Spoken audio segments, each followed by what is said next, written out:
এইটো মিঠাতেল বালক তেল, এইটো ইমান প্ৰশংসা চলি আছে। এইটো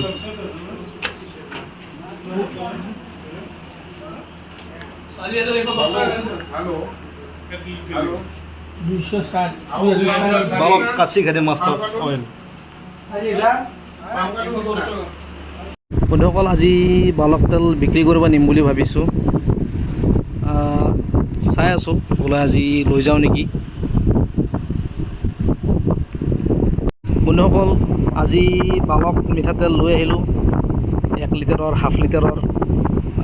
ভাবিছোঁ বিক্ৰী কৰিম বুলি। সকলো বিচাৰি আছে বালক তেলটো, যিহেতু ট্ৰেণ্ডিঙত চলি আছে, বহুতে প্ৰশংসা কৰি আছে। বালক তেল কিছুমানে খাব বিচাৰি আছে, আজি সেইকাৰণে লৈ আহিলোঁ। কাৰোবাক যদি বালক তেল প্ৰয়োজন হয় মোৰ দোকানত পাব, আহিব। হৰগুৰি মন্দিৰৰ ওচৰতে মোৰ দোকান। মই বালক তেল আজি আনিছোঁ বিক্ৰী কৰিব। বহুত ট্ৰেণ্ডিঙত চলি আছে, সকলোৱে কয় বালক, ফালক, থালক বুলি।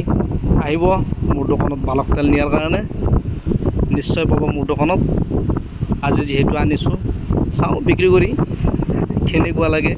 আহিব সকলোৱে। বাই বাই বন্ধুসকল।